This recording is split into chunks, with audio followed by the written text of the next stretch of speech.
Ladies and gentlemen, presenting the nerdiest competition ever created by the Language of Bromance team. In this corner, obsessed with Star Wars and anything with swords, Richard! And in this corner, obsessed with the Ninja Turtles and scared of anything from the ocean, Shawn! Brought to you as a Pod Bros exclusive in association with the LOB Army. Tonight's competition is a Language of Bromance draft.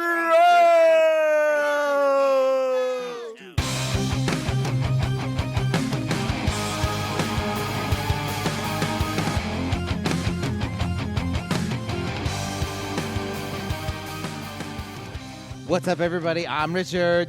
And I'm Shawn. And against my better judgment, we're speaking the language of bromance, Shawn. So it's our Halloween draft-ish episode. So Halloween's coming up pretty soon. I think it's like a day or two away. And so Richard, last year I think we did the horror movie draft or like horror moment draft. But this year, Richard, what we're gonna do is the Phobia Draft, bitches. This one I'm kind of curious about. I'm curious to see what drives fear into the heart of Shawn. Yeah, so if you don't know, this is our 22nd time we've done this. So what our draft is, it's a 7-round NFL style where we go back and forth. And we pick different things. So like with this one, it's the Phobia Draft. So what it'll be is something that maybe we don't have a strong case of the phobia, but maybe a mild case of this phobia. Or something that we could easily see developing into a full-on phobia. Exactly. And so we flip-flop picks back and forth. Back when we first did this, we flipped a penny and I won. So in odd drafts, I get the first pick. And since this is an even draft, our 22nd draft ever, Richard gets the first pick. Okay. Well, God, there's a lot here. And I'm kind of wondering if this is gonna be a draft that gets, where I have something and then you steal it, or I steal something from you. I don't see that happening, but since it's the first one, I feel like I should open up strong. Shawn, I'm going with a fear, and I must say that I didn't know a lot of these existed, but I hear them and I'm like, okay.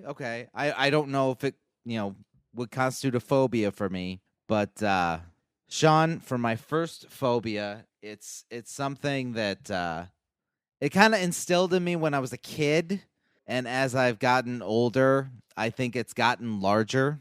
Shawn, for my first phobia, I'm going with ecclesiophobia, and that is the fear of church or going to church. Okay, I saw this one. I almost put this on my list, but didn't. But okay, ecclesiophobia, the fear of church. So is it the fear of like organized religion, or is it just the fear of what like the church stands for? Because I know whenever I go into church, I kind of get the willies. I don't know why. I think it's a little of both, and also there's a judgment factor. So maybe that falls under fear of being judged, but I think that it's more it happens there, at least with me. I don't know if it's just the way I dress or the way I act and talk and am. Well, when you walk in, the first time you walked in, you're like, who's that guy hanging up there? What'd he do? Oh, God, did he talk during the Mass? I don't want to talk during the Mass. We don't end up like that, Mom, do we? If you talk, you will. I was raised Lutheran because the area that we live in, the area I was born and raised in, is very it's that stoic German Lutheranism. And so I went to church. My parents had me go, and then my grandparents made me go, pun intended. They made me go religiously every single Sunday. Shawn, they made me go. I did vacation Bible school. I did I did the vacation Bible school a few times. Yeah. Oh, constantly. I think it wasn't until I hit the age of about 13 that I finally had the option of not going. And it was like a whole new outlook on life. A whole new world. But here's the question I always had. Why is it Dad never had to go? I'm sitting there, I'm getting ready. I get ready. I'm like not wanting to do this whatsoever. I'm on my way out the door, and then I see Dad in his football jersey and his shorts, like sitting in a chair in the living room. Like, see you guys at 10. That's funny. Damn it. Like, Mom, why doesn't Dad have to go? When you reach the age of 16, you get to make the decision I made. Well, never you mind why your father doesn't have to go, because it's going to hell. That's why. I think that was my mom's reasoning. Yeah, you're like, Dad, I don't want you to go to hell. Go to church. Like, I want to go to hell with Dad. Yeah, I know. Like I said, I almost put this on there, but I don't know if I've gotten over it, or maybe I haven't been in a church recently. But anytime I've gone to a church, it's always kind of just. And I think what it is, maybe I got over it because I talked to my dad about it, but it's one of those things that. Maybe I felt like I was judged, but it was more of like the people there, a lot of them that I knew didn't really live a very good life, but they still went to church every Sunday. So you felt like that it was their way of scoring brownie points? Yeah, kind of. So it made it feel invalid to be there. Like, it's like, well, I know what that person does. They weren't great people, but they went to church so that way they could feel superior to people. I totally get that. And then they judged everybody like openly at church or like right after church, So-and-so, I heard, took it in the booty from her husband. She's going straight to hell. Didn't you just tell me, Samantha, you took it from the tennis guy? Well, yeah, but I'm here, and I brought coffee cake, so I'm okay. Jesus forgives. Okay, so fear of church, ecclesiophobia. And like I said, going on the internet and actually looking these up, I'm like, that's a phobia? That counts? I've got some good phobias on here. They're probably going to be my and butt list, but I've got some good ones on here. So for my first round pick, I think it's kind of there's two things I thought I would pick. I'll go with I'll mention the first one. It's not my pick, but there is a fear of like the open ocean or the ocean. Right. Of course. I can't remember what it's called, but I found that they actually have a fear that I legitimately have. Like, if I had to say I have a phobia, it's this one. Richard, I have celicophobia. Okay. Which is the fear of sharks. Well, yeah. And okay, so we've talked about your fear of sharks for I don't know how long, years. And it's nice that we finally get to put a label on it. That we could say this is you. See this thing in the dictionary? That's you. Right next to this there should be a picture of you. And they say they're like, "Oh, you're more likely to be struck by lightning or killed by a cow and all this other stuff." But I've been seeing a lot of people wearing GoPros recently, and they're out like spearfishing or something like that, and they have some big ass sharks come after them. I don't know if you've caught any of these. There was one. This guy, he's in the water for 10 minutes. You see him putting his GoPro on a spear. He's like, I want to go swim. I'm going to shoot me a fish. Maybe shoot me a nice flounder, and I'll bring it home, and I'll put some crab meat in it and, broil it, and it's going to be amazing. Ooh, that sounds good. Yeah. Crab meat filled flounder is delicious. I bet. So he's swimming, having a good old time. And all of a sudden, you just see him get hit by something and start tumbling in the water. Like, oh shit, what happened? Did he get hit by a boat? And he's freaking the shit out. And it's always murky too. It's you only see 15 feet in front of you. And what do you see coming out of the shadows, Richard? A big octopus. Jellyfish. No, it's not a jellyfish. Oh, that would suck. But you see a big great white, and it kind of it doesn't charge at him, but it kind of swims towards him, so he pokes it with this thing. It's I'm not an easy meal, bitch. Bam. But and the shark's nom nom, and then we can see the inside of a shark's stomach through a GoPro. It's gonna happen if it already hasn't. But he pokes it, and sharks, I guess, typically if they're if they see the threat is there, like it's not an easy meal, they'll usually leave it be. Right. And so like he's pedaling back. But could you imagine that like the 3 minutes to swim back to the boat, like the fear that you would have in those moments? The longest 3 minutes of your life. Oh God! And I know he got like barely nicked or barely bit on the side of the leg, so he was fine. I like the fact that you know that you're more likely to be struck by lightning or killed by a cow and blah blah blah. And then you were just talking about the behavior. I think for someone that has a fear of sharks, I would say that you know more than the average person. You watch Shark Week? Do you watch a lot of Shark Week? No, because Shark Week's kind of bullshit. But I mean, anytime there's something that's like actually good information, I like to try and pick it up because it's one of those things like I have a huge fear of it, but there's a fascination there. Like, know my enemy. Exactly. Like I know, I can't remember. I think it was Leonardo DiCaprio actually. Our boy Leo, he had a fear of sharks. He's like, to conquer my fear, I'm going to go to the coast of Africa, where there's a bunch of great whites, and I'm going to dive with the great whites. Ugh. And guess what happened, Richard? They ate his face. Yeah, they ate him. Leonardo DiCaprio died. No, they actually broke the cage. Like, they broke into the cage trying to eat Leo. They're like, we're going to finish what the bear started. That's how I was. It's like, oh, God, this is just like the bear. But much worse. And I'm in the water, which is just like Titanic. This is a double whammy. Why can't Leo get a break?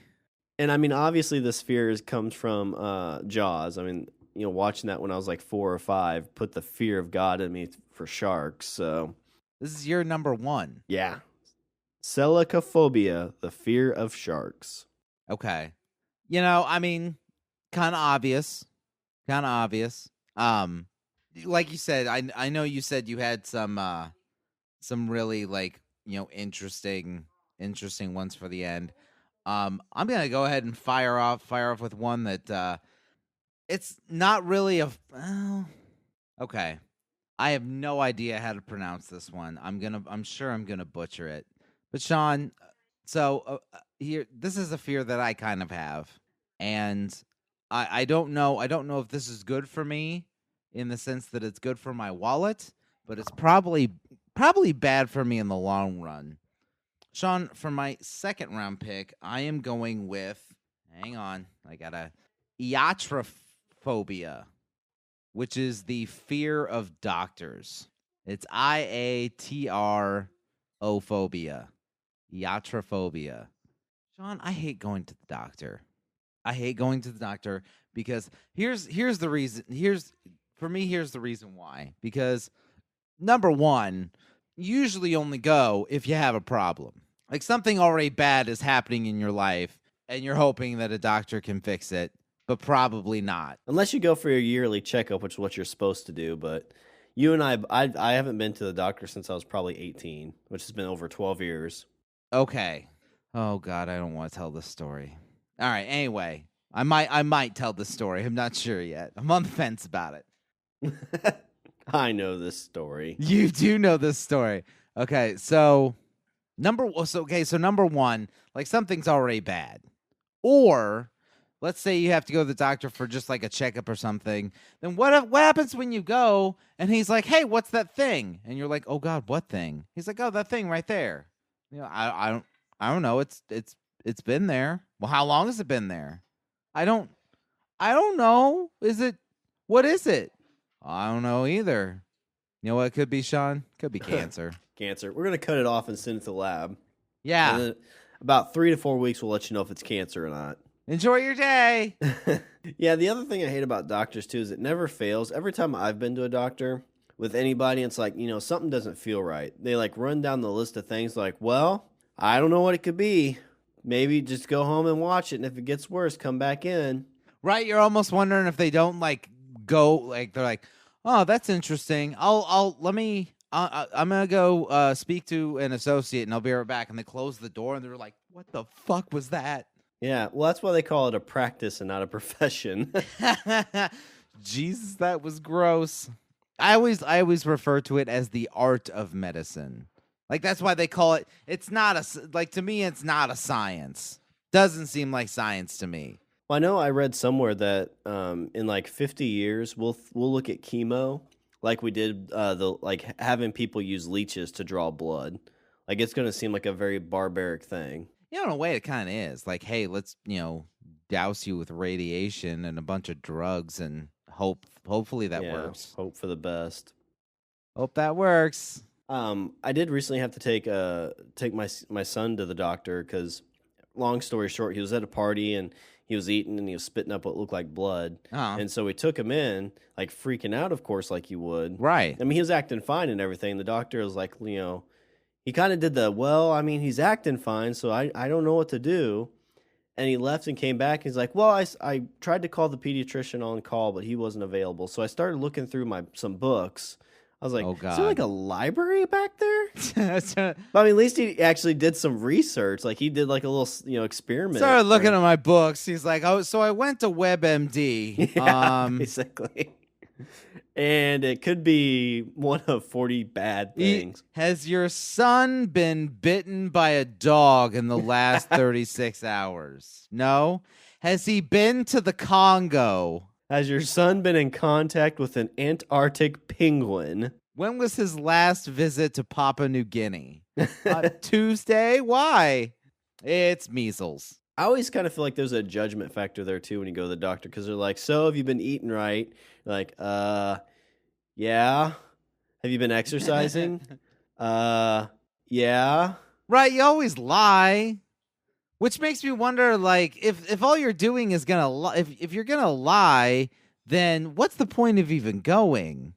Because you're gonna lie to the guy, and I'm not saying there's anything wrong with lying to the guy. He's a doctor. He doesn't know your business. He doesn't know your life. He doesn't know he doesn't know the shit you have to deal with. Maybe you do need a cigarette once in a while. Maybe you're sitting around doing a podcast with somebody, and sometimes they stress you out, but wanting to do phobia drafts, and you just want to sit and have a cigarette, and then you want to go, and then you go to the doctor, and the doctor's like, hey, do you smoke? And you're like, every once in a while, and then he gives you that judgmental fucking look. Well, you know what? I'm not having it, and I won't have his judgy, beady little eyes on my pretty little face. You all right? I'm okay. Okay, I'm good. Fine. Well, I was just thinking, like you said, like you lie to the doctor. We tried to get some insurance for me a couple months back, and they ask you all those questions, like how often you drink. And I never lie because I don't have it in me to lie very well. And then you realize, like, hey, if I would have lied, I would have had to pay less. Yeah, well, no. So what got me in trouble is they're like, well, how much do you drink? I'm like, I usually have maybe like 1 or 2 a week or something. That's about right, or maybe 2 to 3. Can't remember. Like, well, have you ever smoked? I was like, well, yeah, I smoked, like maybe a cigarette in college or something. And they're like, do you smoke now? I'm like, no. Like, well, how much do you think you smoked in your life? I'm like, well, maybe a whole pack. I don't know. But I mean, I haven't smoked since like college. And like from that, they're like, oh, well, we have to call you and do a bunch of follow-up questions because you said you've smoked. See? It's like, God bless it. That was your fault. That was your dumb fault. So I have a fear of doctors, and because it seems like every time I go to the doctor, something bad happens. Okay. Case in point. So about a year, it was about a year ago. A year ago, I have this really intense pain in my groin, like really bad. Like it's hard to walk.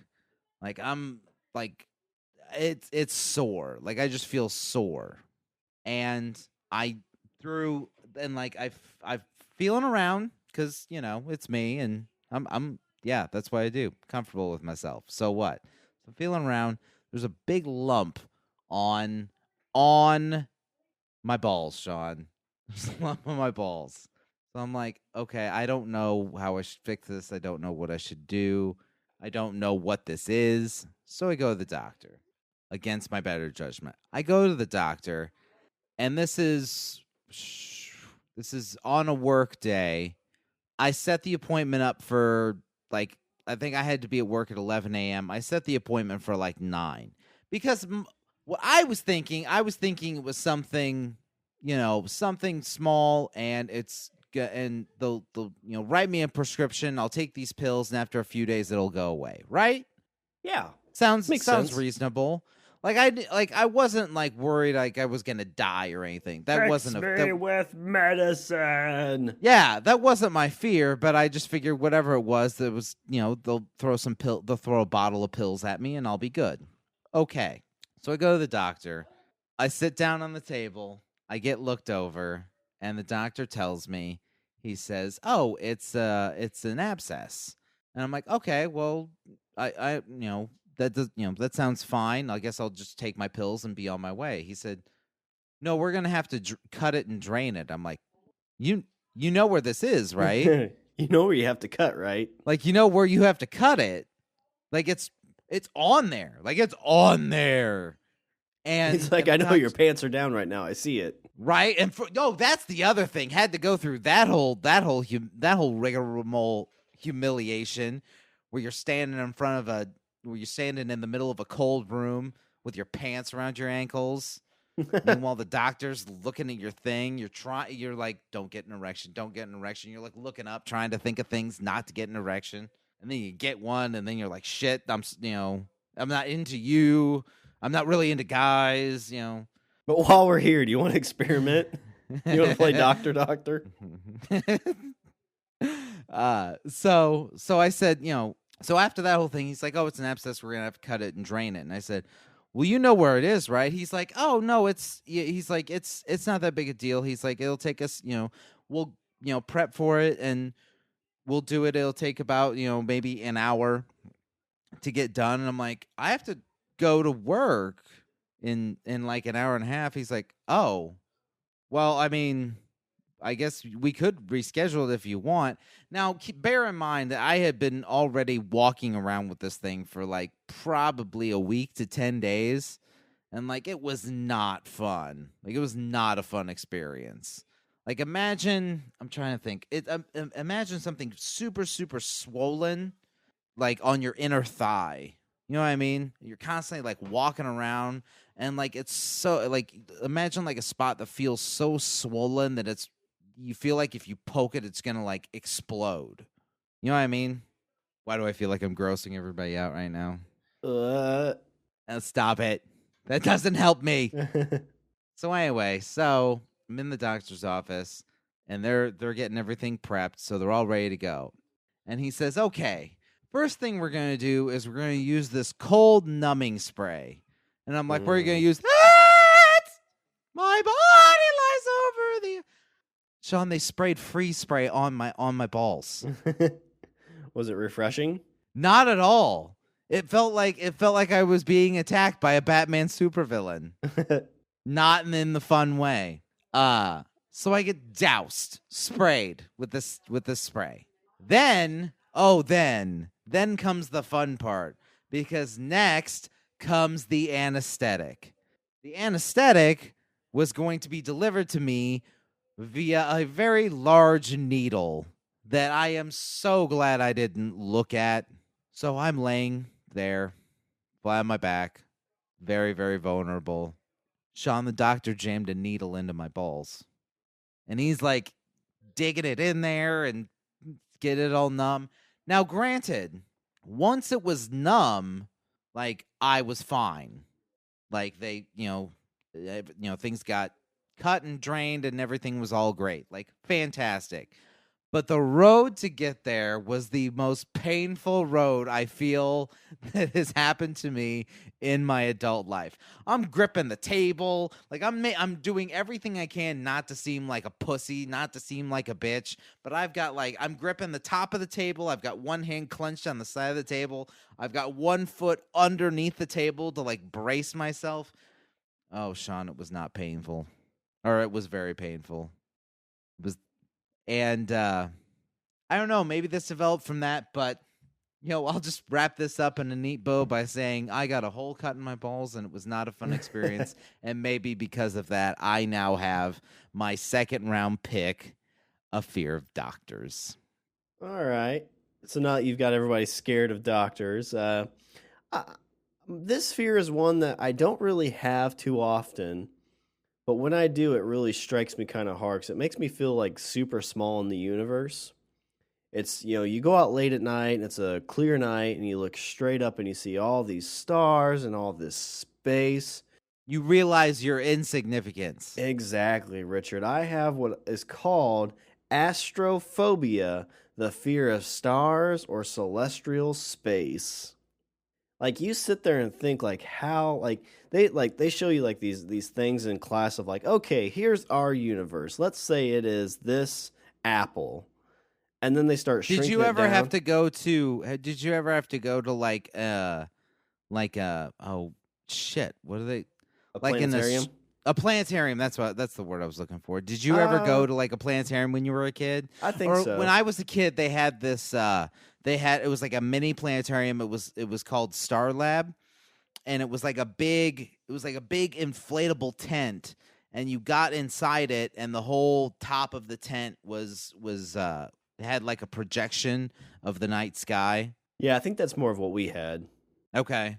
But and maybe it came from that, but you go outside and you see all these stars, and you start thinking it's like, wow, me going to work tomorrow really is very insignificant in the scheme of things, isn't it? Yeah, it is, Shawn. I mean, if the sun, and you start thinking like, well, if the sun just gave out, we wouldn't know for like 12 minutes, and then we'd just freeze to death. How soon would it be for us to freeze to death? I don't know how long it would take. I know it would take 12 minutes. I think it's like 12 minutes before we had known the sun died. Like if it just shut off, basically. Yeah, if somebody just flicked a switch on the sun, it would be 12 minutes before we even realized the sun was gone. But I mean, I would imagine it wouldn't take more than probably another 10 or 15 minutes before the Earth quickly froze. You think 15 minutes is all it would take? I bet. I mean, yeah, we have the atmosphere and stuff here, but I mean, there's nothing pushing that through. I mean, it drops 10 degrees just when the sun goes around to the other side of the world, so. No, that's true. Will we all just have to, like, burrow ourselves underground? I mean, even then, I don't know, like, how long would it take for the whole core to freeze? I mean, I wouldn't think it'd be that long. And then you have to start thinking about, like, the gravitational pull. Oh, God, now I'm really freaking out. But yeah, you just start thinking there's, like, so much vastness out there. It's kind of like the ocean a little bit. Like, we don't really know what all is in the ocean. But, like, space, it's, like, even more so. Like, you like, oh, my God, there has to be, like, another life form, right? Like, well, what if there isn't another life form? Like, what if this is it? That's not true. I can tell you that right now. It is mathematically impossible to say we are alone in the universe. We're not alone in the universe. When you think of the billions and billions of galaxies filled with billions and billions of star systems, and those star systems are filled with millions of planets, you're literally talking about, there's, trillions and quadrillions and quintillions of planets in the universe. And I'm just talking about the known universe. Like, we don't even know how big the universe is. And to say that we're completely alone, to say that even if the chance is 1 in a billion, the chance is 1 in a quintillion that there is life on another planet, it's bound to happen at least once. And I guess maybe that makes me a little nervous too. It's like, well, like people say, like you were just saying, it's mathematically impossible for us to, like, Earth to be the only habitable planet with, like, actual intelligent life. Right. It almost gets scary to think about that because, well, we may never know. Like, we may never actually go and find this other life forms. And that's kind of scary. It's like, there's people probably, like, thinking, oh, my gosh, there has to be other things out there.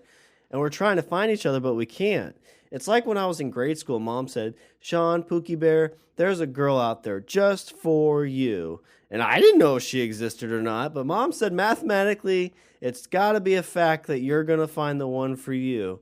And or you just buy one. Yeah. I mean, it's the same thing. You buy a wedding ring, you buy, mail order bride, you usually come out ahead with a mail order bride because they have to do what you say. Exactly. Until they get over here, and then they won't do a damn thing. Gertrude. Jeez. Anyway, sorry, I'm bringing my issues into this podcast. All right, so for my second round pick, I have astrophobia, the fear of stars and celestial space. Okay, I guess I was going to ask though, do people that actually have this phobia, do they have a fear of their insignificance in the universe, or do they have a fear of actual stars? Like if you put them in a space shuttle and sent them into space, would they like freak the fuck out? I don't know. See, I took this They're on a in a shuttle like heading towards the sun. They're like, "No!" Well, they'd be scared all the time when they go outside because, no matter what, they're seeing the sun or a reflection of the sun. Yeah, like there's the star. There's the star right there. Yeah. But yeah, I took it more as like I was trying to figure out like a vastness of space because that kind of creeps me out a little bit. And that's the only thing that came close. So I took it more as like the insignificance and the vastness that's out there. Okay. Shawn, I think I have something I have for my third round pick. I think I have something very similar. I have something very similar to when you're talking about our you're talking about the big picture. Our insignificance in the universe and how some things we do, it might not amount to anything. That's a very well established, very, thought out argument. Mine is very similar. Shawn, what's the one guarantee in life? Death. Taxes. No. Well, okay, we're one of the two guarantees in life. Death. So this is not a fear of dying. Shawn, I don't have a fear of dying. I have a fear of the endless ticking clock that gets to that point. Shawn, for my next pick, I am going with chronophobia, which is the fear of time. And I'll tell you why. I'll tell you why it freaks me out. Because it never stops. Shawn, time doesn't end. Time keeps on ticking, Exactly. ticking. Yeah, I mean, that's definitely, like, you think there's only very few people in this world that, like, because you think of, like, their legacy living on. There's very few people that lives on for. I don't know, maybe that doesn't fear you or not, but, like, as time goes by, everything gets forgotten. Exactly. As time goes by, that's the thing. As time keeps moving, it keeps coming. It doesn't stop. Are you doing the Matthew McConaughey from that Leonardo DiCaprio Wolf of Wall Street? Oh, no, but that was awesome. All right, so here's what we're going to do. We're going to do speedball, then we're going to eat some food, then we're going to do another speedball. No, it kind of goes with that celestial time. Like, I always think of, at some point, it's just the same thing. At some point, you're going to get to the point where you retire, or you quit, and, hopefully you're surrounded by your loved ones and you die, but, how many generations before you're forgotten? Like, my great-great-grandpa, I mean, I've heard, like, a few stories about him, but I don't know him by name. My great-great-grandkids, those ungrateful little bastards, won't know my name. Damn kids. Probably too concerned with their flying cars and their I don't know, their brain games. This is my great-great-grandpa. He did a podcast about bonobos having sex. Which one's your grandpa? I don't know. It's one of those two. I think it's the bearded one. They're both the bearded one. Hope it's not that Shawn guy. He's such a douchebag. Aww. Why do you think they named you Shawn Jr.? I mean, like, you wonder, okay, people are always talking about time travel and, like, is time travel possible? We just earlier, we were talking about time travel. We talked about a whole bunch about time travel. And what is one of the reasons that I think that we yearn for time travel? Because I think it finally stops the clock. If we're able to travel anywhere and do anything, if we're able to travel back and forth, if time becomes our bitch instead of the other way around, I think that in a way we will have mastered death. Well, yeah, I think you'd still die, though. You would still age. True, but I think that it would be a lot less. Once you took the factor of time out of the picture, I think that you wouldn't feel that ticking clock, coming at you. Yeah, maybe not as much. So, Shawn, my third pick, chronophobia, the fear of time. Because time keeps coming and it doesn't stop until it finally does stop. So take that to bed with you. All right, so I have a fear, I think, Richard, that we've gone on trips together, and what do I do in the bathroom a lot? Masturbate. Well, besides that. I don't know. Well, so whenever I go on, usually do something else? Yeah, there's lots of things I do. No. So every morning, no matter what, I get up, I have to take a shower. That's true. Shawn is a very clean individual. I don't know if I'm sure nobody knows this about him, but he's a very clean individual. He will definitely shower once a day, sometimes twice a day, depending on how, however his day went. Who the fuck knows? I don't know, but he's a very clean person. And I don't know if by saying this puts me out or if this outs me as a not so clean person, because I'm like, what the fuck's the matter with him? He showers every day. It's actually healthier for your hair if you wash it every other day. I've heard that. He said, I think it's poppycock, but no, but I shower at least once a day. And if if I go to a ball game or I'm doing something where I'm really sweaty, I'm going to shower before I go to bed because I hate sleeping or sitting in my own filth.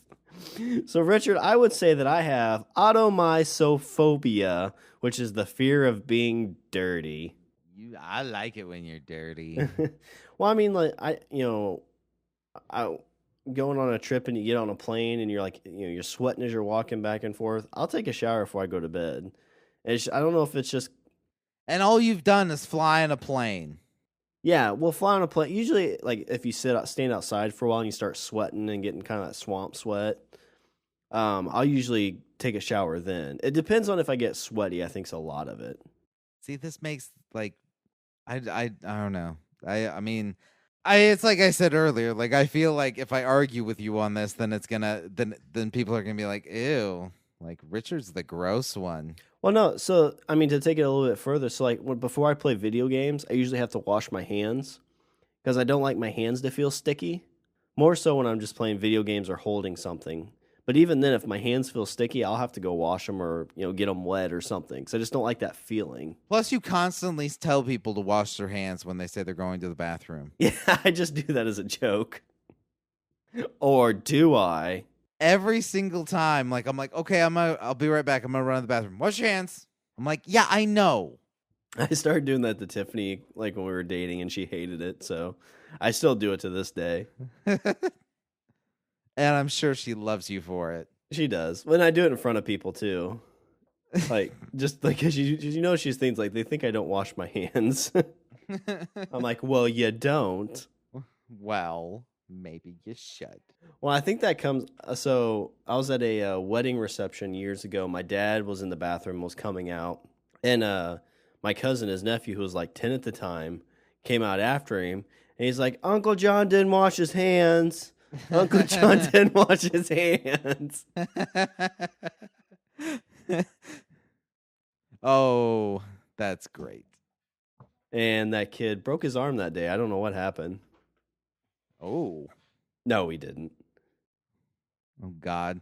You're like Damien, aren't you? Victus Dominus. So for my third round pick, I'm going to go with automisophobia, the fear of being dirty. Okay. I mean, I don't know. It's the way I understood that we just called that OCD, but, whatever. Shawn, my next phobia is something that I didn't have until very recently. And I think one of the reasons I have it is because of my daughter. I think my daughter is the one that my oldest daughter is the one that has given me this, because I see them and now I can't stand them. I see them all over the place. I go to her school. Close. I go to her school and they're there. I take her to the mall. I'll take her to the movies and they're there. Shawn, for my next pick, I am going with ephobophobia, which is a fear of teenagers. Now, I don't know if this is a fear or a hatred, But I think for the purposes of this, I'm going to go with fear. And I think mainly some of that fear stems from the teenagers of the male persuasion. I think that's just called being a dad of a teenage daughter. Maybe you, Shawn, can help me with this. Can you? Is there anything you can do to help me with this? Any sort of cure? Any sort of I bet advice? if you sent your daughter to a nunnery, that might help. A convent? Yeah. Excellent idea. Because see, you would get rid of your fear of teenagers and your fear of church because you'd be going to see your daughter while she's doing whatever they do at convents. Yeah, I would. I'd see her in the nun outfit, in the habit. I'd see her in that, and I'd be like, "Oh, I don't fear church anymore. And, oh, I don't fear teenage boys anymore." She'll be coming in while you're sitting on the couch in your football jersey, and yeah, she's like, "You coming, Dad? Why don't you have to go?" It's like, "Well, I didn't go to the covenant." Yeah, I didn't mess around with the teenage boys. Not be dancing out of the church like, I'm cured. I think it's just maybe something with getting older that there's a fear of teenagers. Because there's times now, like, I think I'm still hip, right? Like, I still think I know what's quote unquote cool. Are you afraid you're going to be the guy that, like, that's standing out on his porch, like, get off my lawn? Kinda, yeah. Well, no, the fear is... You don't want to be that guy? The fear is, like, you don't want to have to go up to the kid and be like, what the fuck does that mean? You know, like when they say come, like, hip oh my sing God. or some song comes on yeah. or something they do and they laugh and you're like, what the fuck did I miss? Yeah. Yeah. I'll tell you what, my son, he's 12, so he's on the verge of being a teenager, which is my fear. You know, I have a fear of teenagers. And I'll tell you the one thing that he does that I completely do not understand whatsoever, not even a little bit. Actually wrote a blog about it. Shawn, I don't understand Minecraft. I don't get this fucking game whatsoever. Well, it's like a computer Legos. This is what I've been sold. Shawn, we live in an era where we can have graphics that are as real as like the hand in front of my face. But we're going back to something that I could have easily played on my Atari 2600. That makes no sense to me. And he watches these fucking videos on YouTube, and there's all these teenage kids on there that are fucking crazy about Minecraft, and they're watching it, and they're like, "Wah!" And they go to the fucking store, and they buy these fucking toys from the game, and you get a sword that has these little pixels on it, or a pickaxe or something, and I'm like, what the fuck? I'm like, this is stupid. You just don't understand, old man. Why can't they like He-Man like fucking normal people? Well, at least they like swords, Richard. Shut up. So yeah. So it's only teenage wasteland. Does that song freak you out whenever it comes on? No. Oh, okay. I like The Who. And you know what? You know what the name of that song is not actually Teenage Wasteland. It's called Baba Yaga. Yeah. I knew it wasn't Teenage Wasteland. I've heard that before.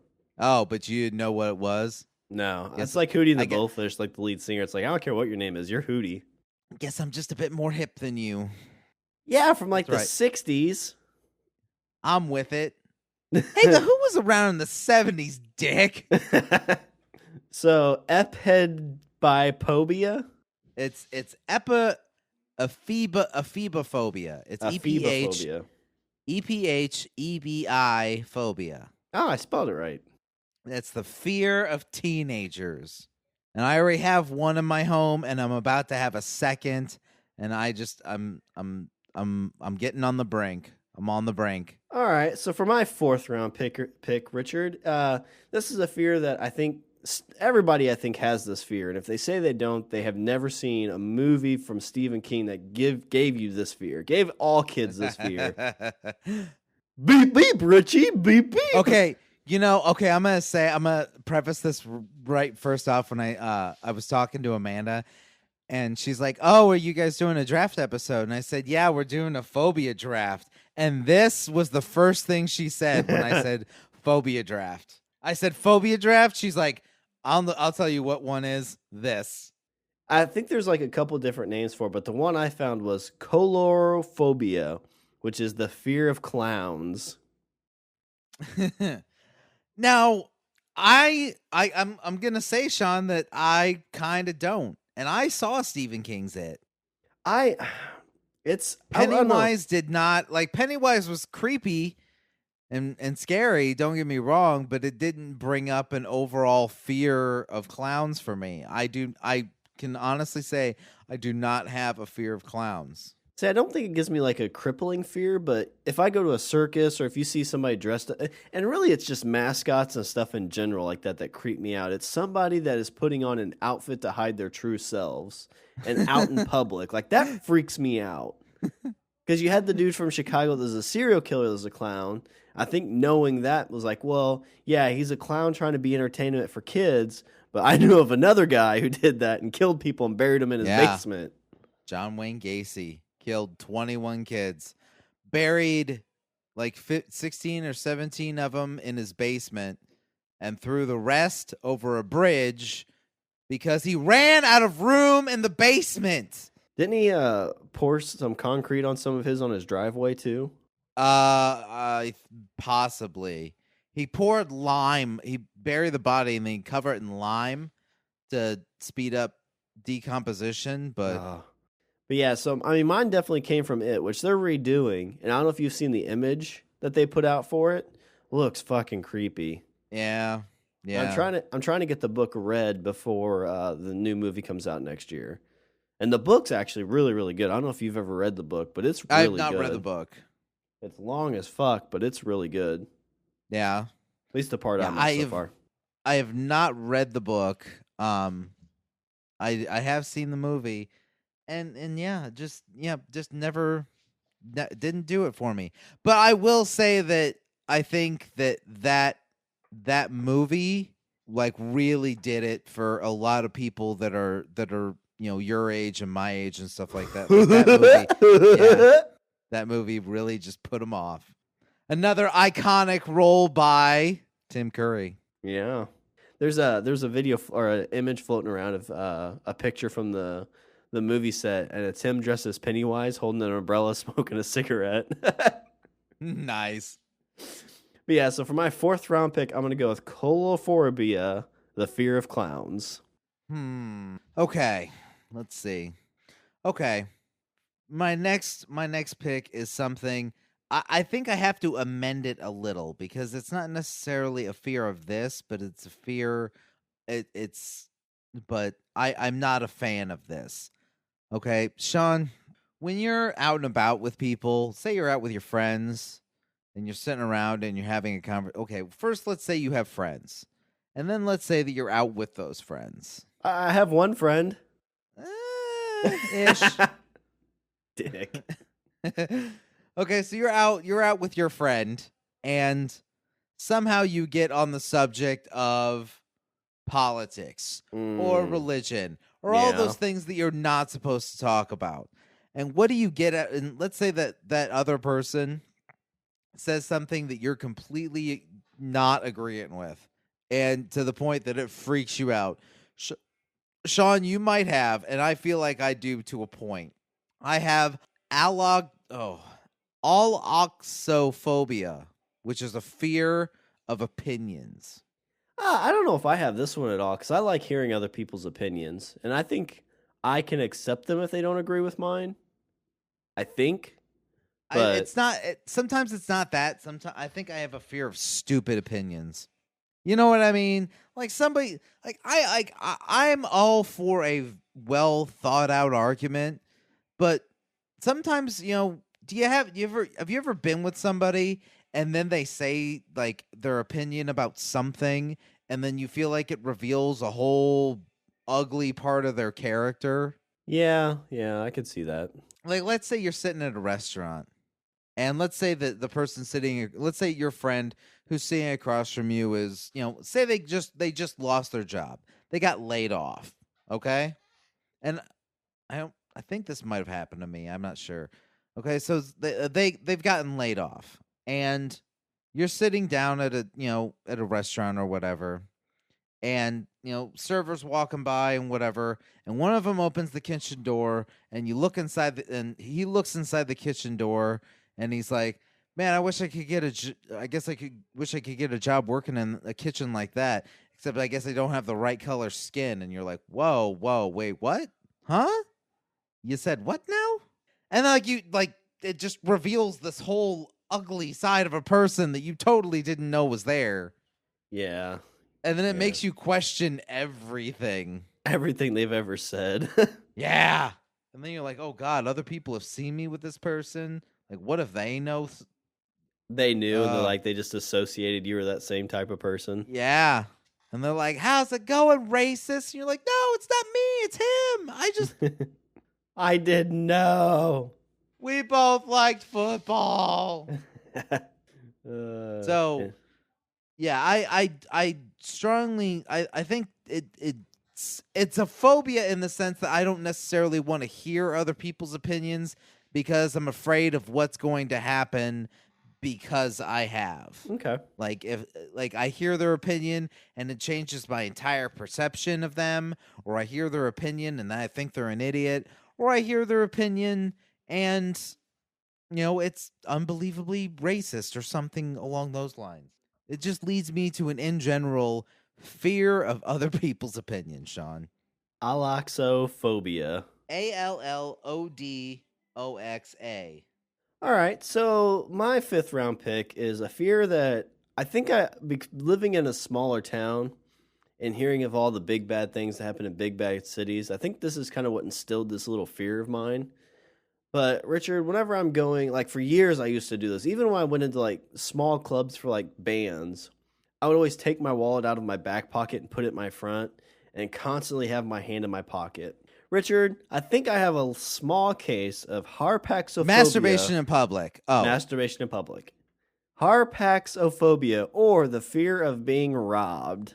Well, I think everybody has a fear of being robbed. Yeah, but so when we went on our trip recently to Chicago, I was pretty nervous, walking around, not super nervous, but I was a little more cognizant of my wallet and my, stuff I had in my pockets, constantly going to check to make sure my phone was still there, stuff like that.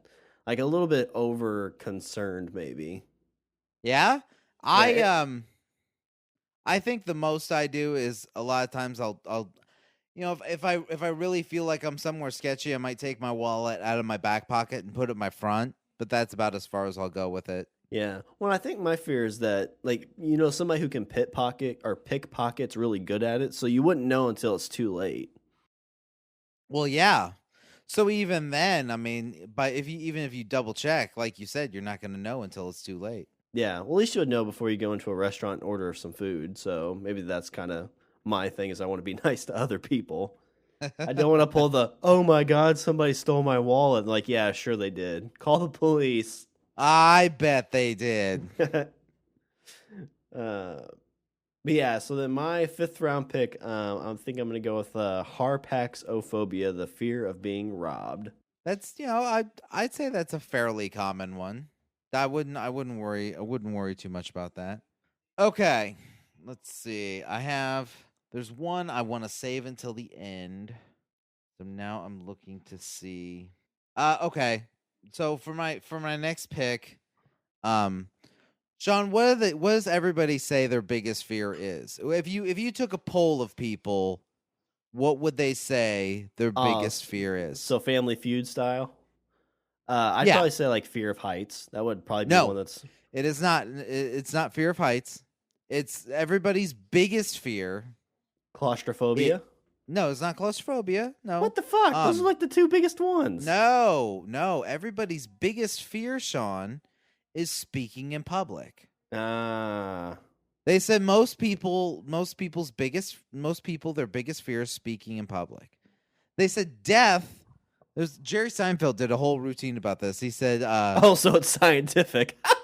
Well, no, it was an actual survey, but he was talking about it, and he was saying that everybody's biggest fear is speaking in public, and he said most people said their number 2 fear was death. He said number 2, He said that means if you're at a funeral, you would rather be in the casket than giving the eulogy. Shawn, my fear is similar. It's not speaking in public because I feel like to a point that's what we do.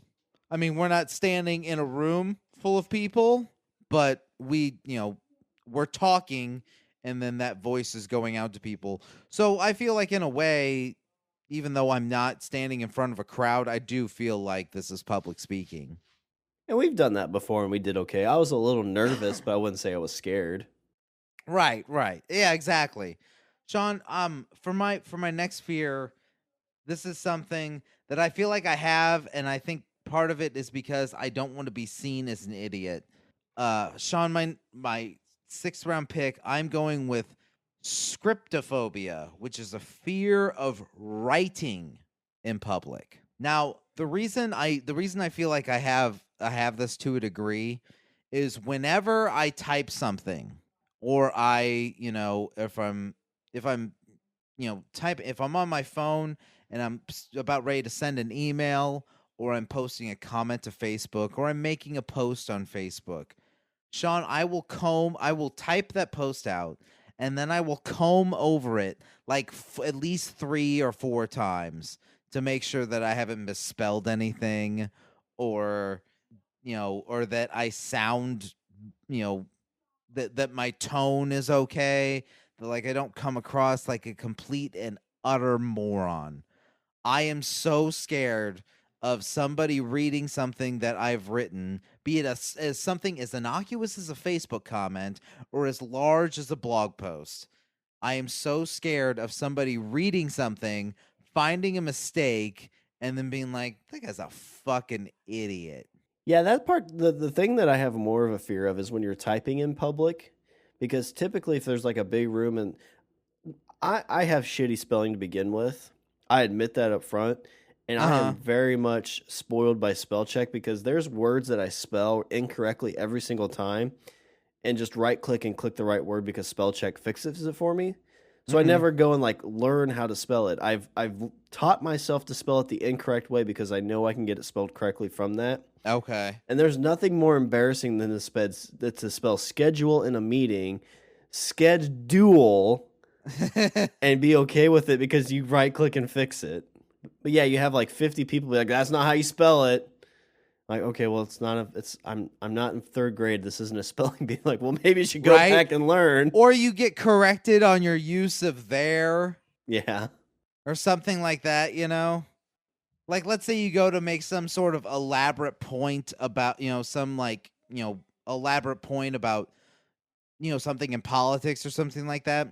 And then the comment immediately following yours is correcting a typo you made. Yeah. That you feel like them doing that has completely nullified your entire opinion, regardless of how well thought out it was. The next post is just asterisk YOU, comma, or apostrophe RE. You're like, God bless it.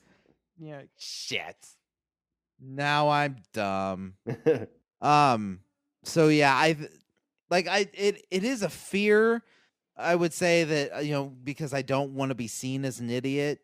I don't know if I classify it as a phobia, but it's definitely there. Shawn, for my 6th round pick, I'm going with scriptophobia. Okay, I could see that one a little bit. I think I'd say I have a little bit of that. All right, so for my 6th round pick, I think I know why I have this fear. But Richard, there's nothing I hate more than in life than so you come over to visit, right? You knock on the door. I'm excited to see you, but you came a little early. You knock on the door, and then all of a sudden my dogs just go crazy, right? They start barking, scares the shit out of me because I'm not expecting them to bark. Yeah, they do. So, yeah, and I got 2 little Chippewas that are real high pitched, and then I got a deep, American Bulldog bark. Orf. Yeah, it's not just woof, woof. It's rah, rah, rah, rah. Like, Jesus Christ! So for my 6th round pick, Richard, I'm going to go with Lygophobia, the fear of loud noises. Is it okay? So is it loud noises in general? Like, let's say you're in your garage. No, let's say you're hosing, you're spraying your driveway. Let's say you just got done washing your car, and you're hosing off the driveway to get all the soap off, and there's a car like down the street that backfires. Like, would that freak you out? Yeah, I mean, I wouldn't like it. Or it's like somebody came up and honked right behind me. So where I got this fear from, I was like maybe 12 or 13, maybe 14 years old. I was laying in bed sleeping. It was like 9:30, 10 o'clock. And my dad, it was one of those times where like you're half awake, half asleep. Okay. My dad came in my room and he just smacked my bed and screamed as loud as he could. And I jumped. Scared the shit. Like, I sat straight up and I screamed in his face, and all he could do is laugh. He walks out and just laughs. Laura, I made the kid pee his pants. What'd you do, John? I just woke him up. Pussy couldn't handle it. I told you we should have sent him to that military school. Not my Pookie Bear. He doesn't like violence. But even that's my mom used to wake me up kind of like that too, because she would get up and she'd flip on my light and wake me up in the morning and kind of like holler at me too to get up. And that just always is super annoying. But like even my phone. So if I was just gonna ask, like let's say when you have to wake up in the morning, you set an alarm. Like, what's the alarm? Do you have like an alarm clock, or do you use your phone? Or what's the alarm for that? Since you're so, is it like a gentle fucking breeze? Yeah. It's like the name of the tone is like Summer Melody or something like that. I think the one I just upgraded the iOS to 10. I think the one I have now is Summer Breeze. Just like slowly crescendos up to wake you up. It's so nice. See, that wouldn't wake me up. That's my problem. I need a buzzer. I need something, I need to be shocked awake, otherwise I won't become awake. Yeah, I'm not a super heavy sleeper, so stuff like that doesn't, like, especially if I know the sound, then it'll wake me up pretty easily.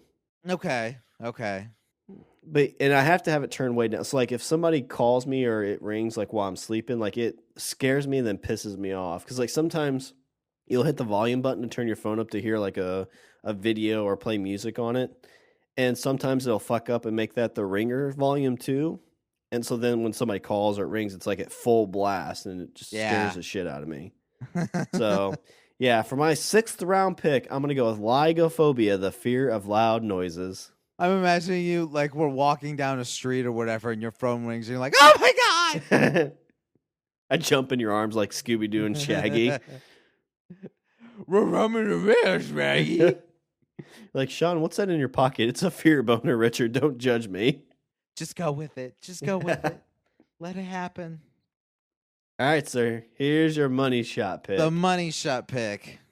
Shawn, I think we talked about this a few episodes ago, but we were talking about, I think it was when we were talking about Yellowstone and the zone of death inside Yellowstone. We were saying how, Rob Zombie was talking about horror movies, and he said you couldn't do horror movies today because of why? Or one of the big reasons you couldn't do horror movies today. Because cell phones, Cell phones, exactly. Cell phones. Okay? So I don't know if I think I have this fear in the sense that I like the option, but Shawn, for my money shot pick, I'm going with nomophobia, which is the fear of no cell phone contact. So this is my fear is no bars. Okay. And just specifically, like if you needed to get a hold of somebody or fear that you're going to miss something. Yeah, exactly. And that's and look, I'm going to preface this by saying that I'm not big about having my phone on me all the time. I don't necessarily have to have it on me all the time, but and even when I do have it, I might screen my calls or whatever, but I like having the option. I like having the option there just in case. Yeah, I can see there being a fear if you're out of touch, but I know I've been on a trip where I had to shut off my phone completely for like a week, and it was a very super awesome experience because nobody could get a hold of me. I couldn't get a hold of anybody.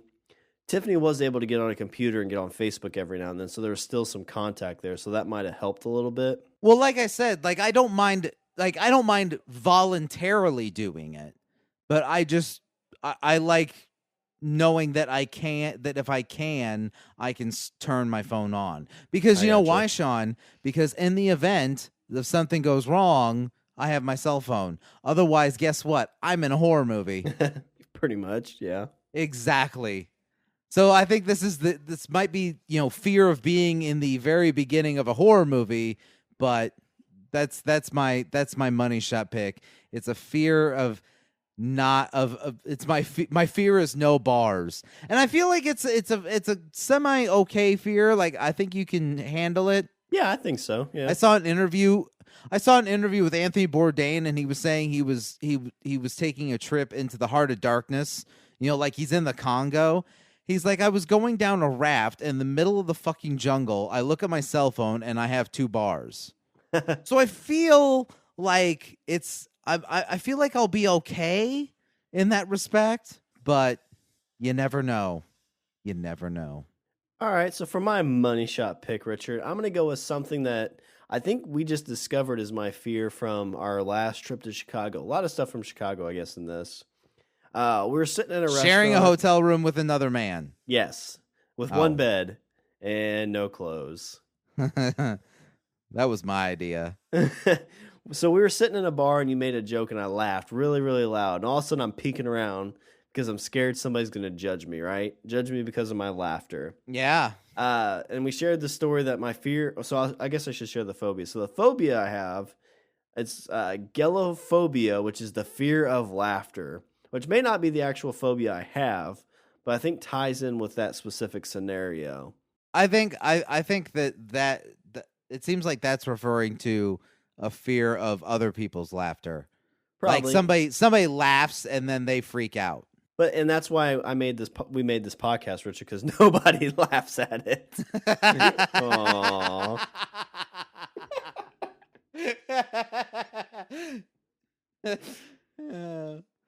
Oh, no, I'm sad. Killing all the laughter in the world, one person at a time. All right, well, so let me run through these picks real quick. I'll start with Richard's picks first. So first pick was ecclesiophobia, which is the fear of church. Second round pick was latrophobia, the fear of doctors. The third round pick was chronophobia, the fear of time. The fourth round pick was ephebiphobia, the fear of teenagers. Fifth round pick, alaxophobia, the fear of opinions. Sixth round pick, scriptophobia, the fear of writing in public. And the seventh round pick, noophobia, the fear of no cell phone contact. And for my picks, for the first round, I have cephalophobia, the fear of sharks. Second round pick, astrophobia, the fear of stars or celestial space. Automisophobia, the fear of being dirty. Colorophobia, the fear of clowns. Harpaxophobia, the fear of being robbed. Lygophobia, the fear of loud noises. And geliophobia, the fear of laughter. Whew, that was a mouthful. It was a mouthful. So did you have any and buts? I did. I had arithmophobia, which is a fear of numbers. I think that basically comes from me doing my budget every month, and I'm like, oh God, I'm out of numbers. It's all zeros. Another one is chorophobia, which is a fear of dancing, which I don't necessarily have a fear of dancing, but you're always afraid you look like an idiot when you're dancing. Yeah. So there's that. There were a couple I had just because I thought they were interesting. One was asymmetrophobia, which is a fear of asymmetry. Like if somebody's wearing mismatched socks. Huh, okay, yeah. Then apparently somebody has a phobia of that. Somebody has a fear of things that are asymmetrical. And the other one, which I don't know how you would function with this, which is domatophobia, which is a fear of houses. Yeah, where would you, I guess, do you consider apartment like a house then? And so you're fine? Yeah, I don't know. Like, where do you live? And furthermore, like, where, I mean, like, aside from living in the woods, in a cave, like, what do you do? You just put you put like a home sweet home mat in front of their cave and they freak out. No, it's not a house. It's a cave. It's a cave. It's a cave. It's a cave. It's a cave. So I had a few interesting ones as well. I had apotomiophobia, the fear of persons with amputation. Every now and then, like I did see that one. it's I said I saw that one. it's just kind of like whenever I see it's I feel bad when this happens, but like if I see somebody that has like an amputation, like I get kind of like a weird willy feeling. Like I'm not judging the person, like oh my god they're less than a person, but it's just like oh it just gives me a weird feeling. Okay. Catagolophobia, the fear of being ridiculed. We kind of talked about that. Dementophobia, the fear of insanity. Like I think this is a good one because it's one of those things. Like if you're insane, you probably don't know you're insane, and that's what's really scary. Crazy people don't know they're crazy. You're like, no, I gotta slam Yeah. my head into this window. That's what you're supposed to do. Yeah, that's what they told me to do. You know, them. I had two other ones I thought were kind of funny and interesting. One was genophobia, or is the fear of sex, which is, I guess I probably have. I guess 'cause I'm scared to orgasm. That'd be terrible. It's like, oh It would yeah, be terrible. oh yeah, oh, ah! No, you would. Is it fear of sex or fear of orgasm? Because those are two different things. Because like she starts taking her clothes off, and you're like and run out of the room. And the other one I found that I thought was hilarious is Francophobia, which is the fear of French culture. I think that's just being called racist, Sean. But Richard, in this phobia lace draft, do you have any closing thoughts? Don't let fear be your master. Master, be the master of fear. Yeah. Just pulled that right out of my ass. All right, well, I'll do a little bit of housekeeping. Visit our website. We're at languageofbromance.com. Follow us on Twitter at languageofbro. Email us at eatthebeaver@languageofbromance.com. Check out our website for the LOB Army Intelligence Reports. Comes out on Tuesdays, Wednesdays, and Thursdays. Like us on Facebook. Subscribe and leave a review on Google Play Music, iTunes, and Stitcher. And don't forget to check us out on the Podbros Network. Podcast site network on the internet where you can conquer any of your fears. Ooh, nice. And if you want to join our LOB Army, or if you're scared and need something to get you over those phobias, join our Patreon account. It's www.patreon.com/languageofbromance.